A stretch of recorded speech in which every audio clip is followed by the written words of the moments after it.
Hello students, welcome on my YouTube channel physics bye Puneet sir. आज के इस video में हम इंटीग्रेशन के कॉन्सेप्ट को डिस्कस करेंगे। लास्ट वीडियो में हमने डिफरेंशिएशन को डिस्कस किया था और कुछ फंक्शंस को डिफरेंशिएट करके भी सॉल्व किया था हमने। तो आज का अपना टॉपिक है इंटीग्रेशन। इसमें हम इंटीग्रेशन का लिटरल मीनिंग समझने की कोशिश करेंगे, इंटीग्रेशन के बेसिक टाइप्स को देखेंगे, ये कितने टाइप्स के होते हैं, और कुछ फंक्शन को हम इंटीग्रेट करेंगे और इंटीग्रेशन का बेसिक फॉर्मूला इसमें हम सीखने की कोशिश करेंगे। तो इंटीग्रेशन बेसिकली जो इसके टाइप्स होते हैं, पहले मैं आपको बता दूं, ये इसके बेसिकली दो टाइप्स होते हैं इंटीग्रेशन को। First is called indefinite integration, indefinite integration, and second is definite integration. Definite integration यानी वो इंटीग्रेशन जो बियॉन्ड लिमिट्स होता है, जिसमें कोई लिमिट नहीं होती, उसे हम इंडेफिनिट इंटीग्रेशन कहते हैं। और जब इंटीग्रेशन लिमिट्स में बाउंड होता है, यानी उसका आंसर दो लिमिट्स के बीच में आता है, तो उसे हम डेफिनिट इंटीग्रेशन कहते हैं। इसको हम रिप्रेजेंट करते हैं कुछ इस तरह से। This is the sign of integration, this is f x function, this is called integrand, and this is the element of integration. This is called indefinite integration, यानी जब ऊपर नीचे कोई लिमिट नहीं है, दैट इज कॉल्ड इंडेफिनिट। और जब इसके बीच में लिमिट लग जाएगी तो this is called definite integration. a to b, suppose this is a, this is called the lower limit and this is called the upper limit। और जब इसका कुछ इस तरह से होगा तो ये कहलाएगा अपना डेफिनिट इंटीग्रेशन। तो इसमें हम थोड़ा सा इसको समझने की कोशिश करेंगे क्या होता है। तो लेट्स स्टार्ट। तो पहले हम इंडेफिनिट इंटीग्रेशन को लेते हैं। तो integration is just the reverse process of differentiation. जैसे पहले मैं आपको बता दूं, इसका जो साइन होता है इंटीग्रेशन का, वो कुछ इस तरह से होता है। इसकी भी अपनी एक हिस्ट्री है, एक कहानी है, वो कहानी डिस्कस कर लेते हैं पहले। इसका जो सिंबल है वो सर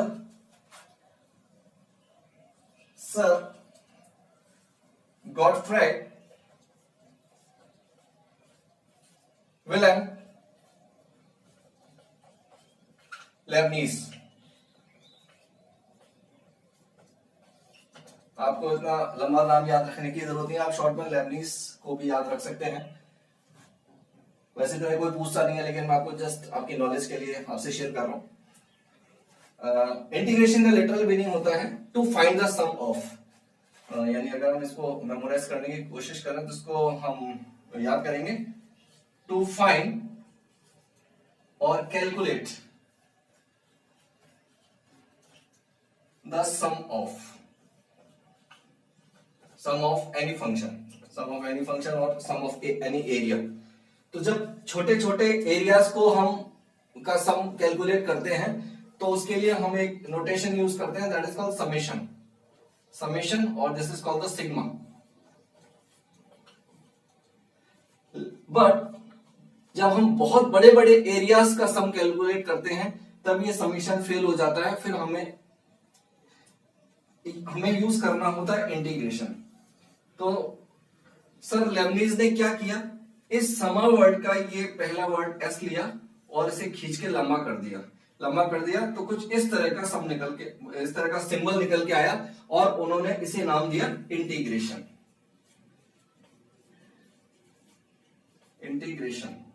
तो इंटीग्रेशन बेसिकली जब बहुत बड़े एरियाज का सम कैलकुलेट किया जाता है तो ये समेशन जो है वो इस इंटीग्रेशन से रिप्लेस हो जाता है। आप इसे शॉर्ट में ऐसे समझ लीजिए।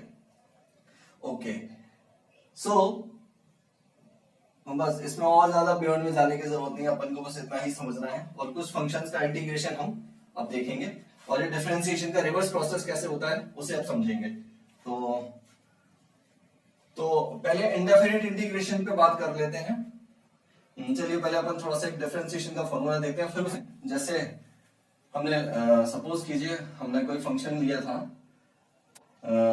फर्स्ट में हमने देखा था, जैसे D by D x of F x, this is called F dash x, यानी जब हमने इसको एफ एक्स को डिफरेंशिएट किया, फर्स्ट ऑर्डर डिफरेंशिएट किया, तो हमें कोई फंक्शन मिला F x,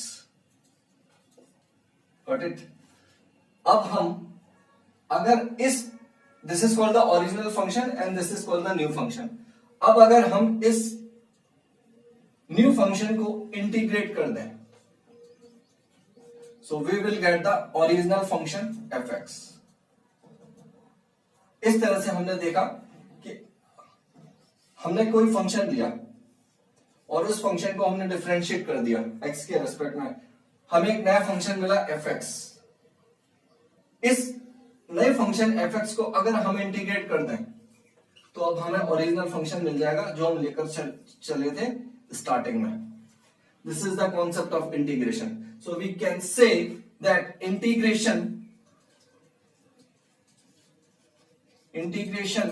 is nothing, is just the reverse process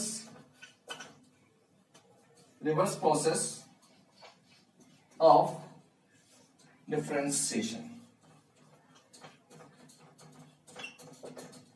This is to be noted.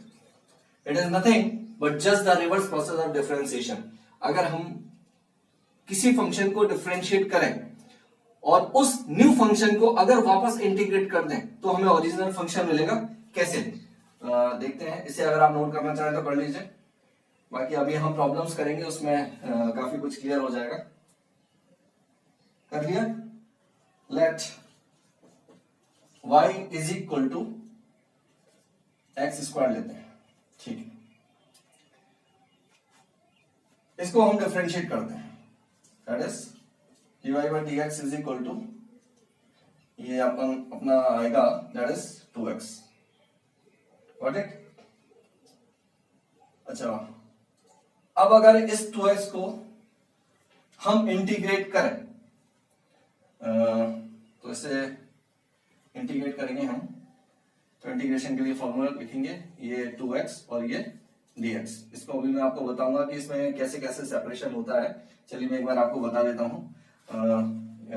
इसका जो नोटिफाई होता है, नोटिफिकेशन होता है, वो कुछ इस तरह से होता है, that is f x and d x. Here this is called the integral sign, sign of integral, sorry, sign of integral. This is called the integrand,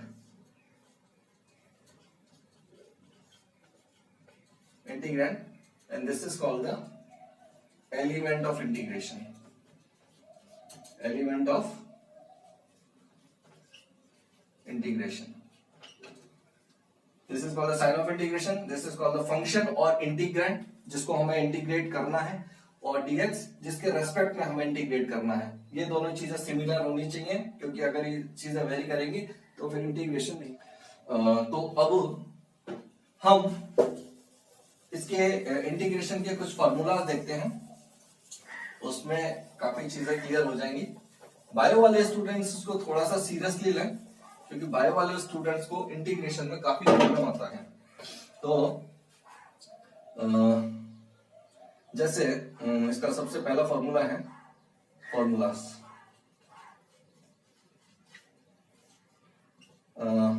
integration of x की पावर n dx। इसका formula आता है x की, sorry अब sign ही लगेगा, that is x की power n plus 1 upon n plus 1 plus c, and where n should not be equal to -1। n की वैल्यू -1 नहीं होनी चाहिए, नहीं तो फिर इसकी वैल्यू जो है वो इनफाइनाइट पहुंच जाएगी। अच्छा, now what I want to tell you the basic important concept here, plus c। What plus c indicates here? ये जो प्लस c है ये ओनली इंडेफिनिट इंटीग्रेशन में आता है, डेफिनेट में नहीं आता है। ये जो प्लस c है ये बेसिकली सिग्निफाई क्या करता है? This plus c basically tells the family of curves. Note it. It denotes the family of curves. ये family of curves क्या होती है? इसको समझने के लिए हम नेक्स्ट वीडियो बनाएंगे, that is called geometrical interpretation of integration. उसे हम ज्योमेट्री से समझने की कोशिश करेंगे। अभी आप बस इसे इतना याद रख लीजिए कि यहाँ जो ये कांस्टेंट है प्लस सी, ये फैमिली ऑफ कर्व्स को डिनोट करता है। This is first formula. Second, the exponential term that is ex dx, इसका सेम होगा ex प्लस सी। ये प्लस सी जो है डेफिनेट इंटीग्रेशन के हर फॉर्मूला में लगेगा। थर्ड वन इज a की power x dx that is ax upon log a।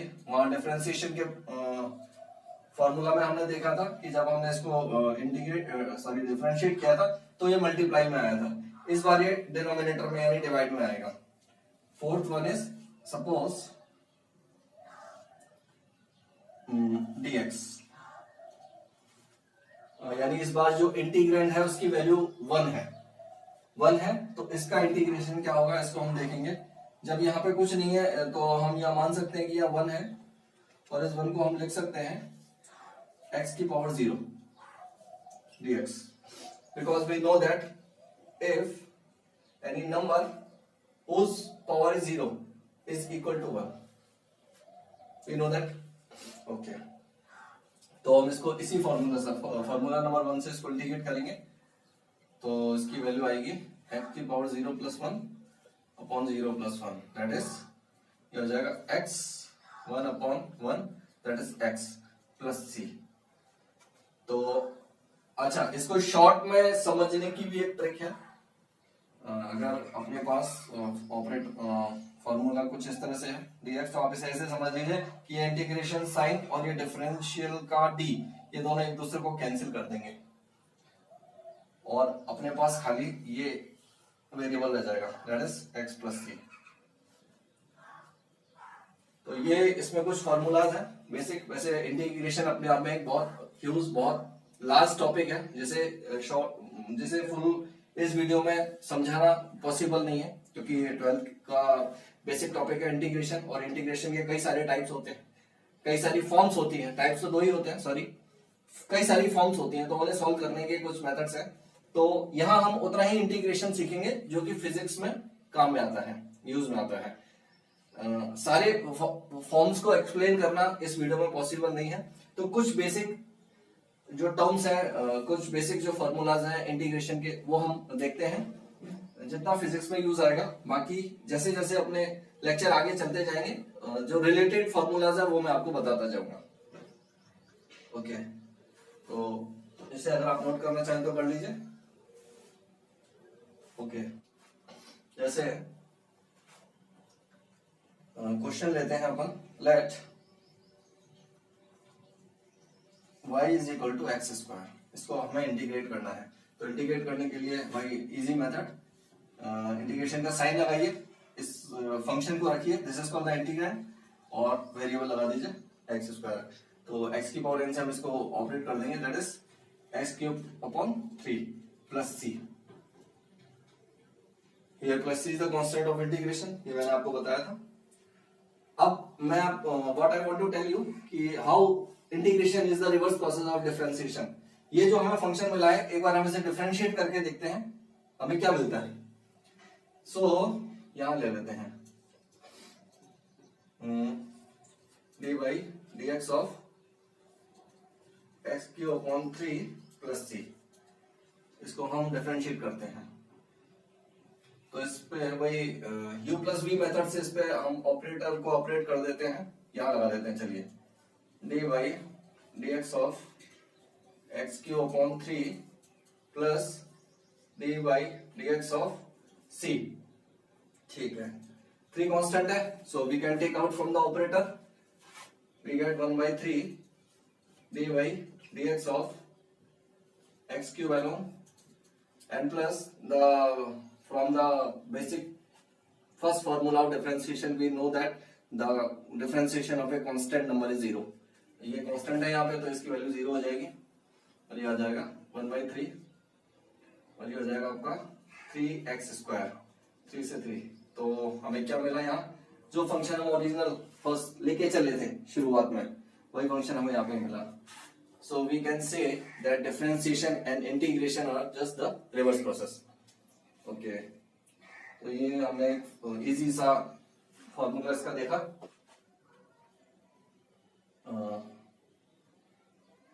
चलिए एक और ले लेते हैं।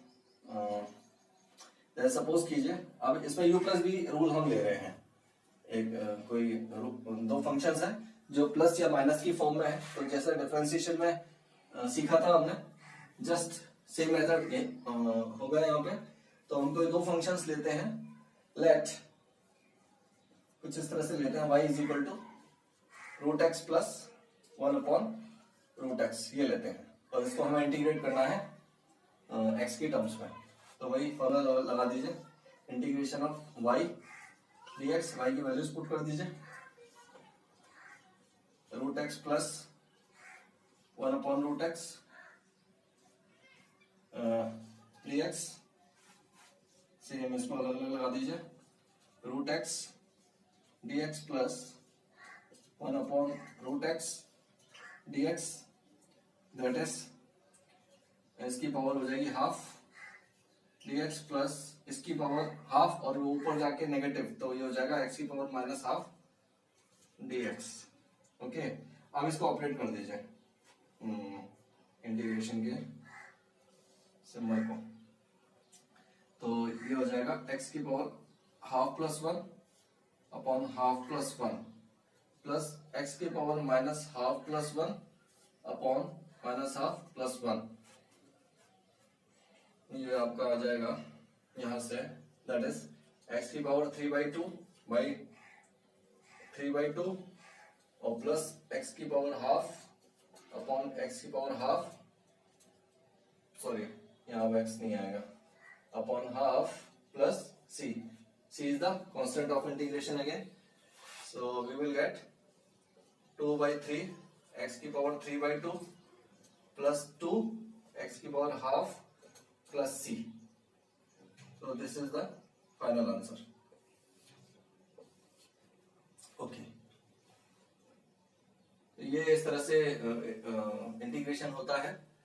अब अपन कुछ डेफिनेट इंटीग्रेशन की टर्म्स को लेते हैं। अगर आपको इसे नोट करना है तो कर लीजिए। Okay, thank you.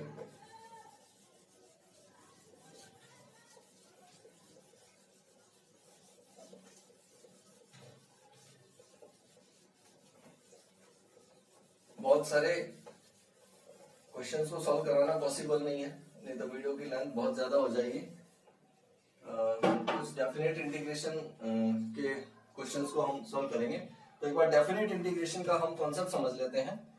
सपोज कीजिए इस बार जो अपना इंटीग्रेशन है वो लिमिट्स के बीच में बाउंड है। This is called the lower limit.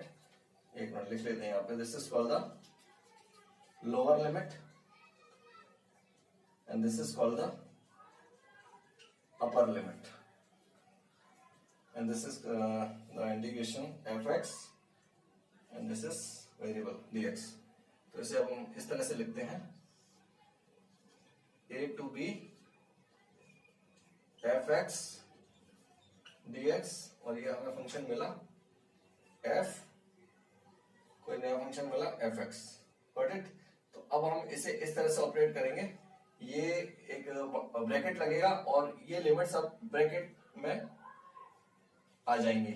और अब हम इसको ऑपरेट कैसे करेंगे, पहले हम इस अपर लिमिट को लगाएंगे यहाँ पे, तो ये x जो है वो b से रिप्लेस हो जाएगा और फिर हम इसको लोअर लिमिट लगाएंगे, यानी upper limit minus lower limit. This is the answer, this is the formula for definite integration.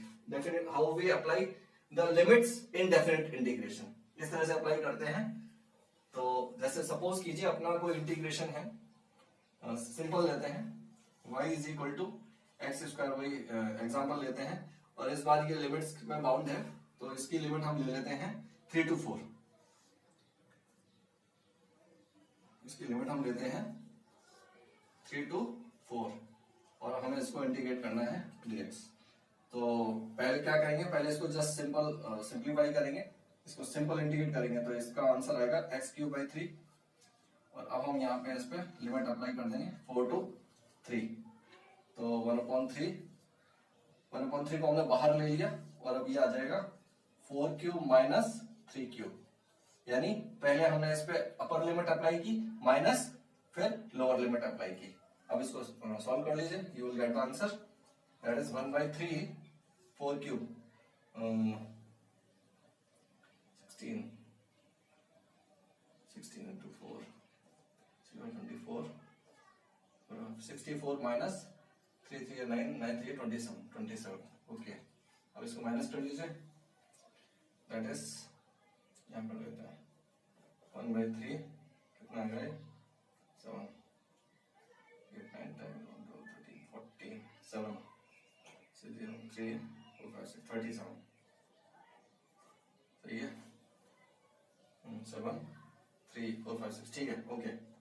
तो 37/3 is the answer for this question. यहाँ पे कोई प्लस सी नहीं लगेगा बिकॉज इसका जो आंसर है वो फिक्स होता है और लिमिट्स के बीच में बाउंड होता है। ये यहाँ पे कोई प्लस सी नहीं लगेगा, यानी कोई फैमिली कर्व्स नहीं होंगे यहाँ पे। अगर आप नोट करना चाहें तो कर लीजिए, 37/3 इसका आंसर आया। तो इस तरह से डेफिनेट इंटीग्रेशन पुट करते हैं। एक फॉर्मूला और ले लेते हैं,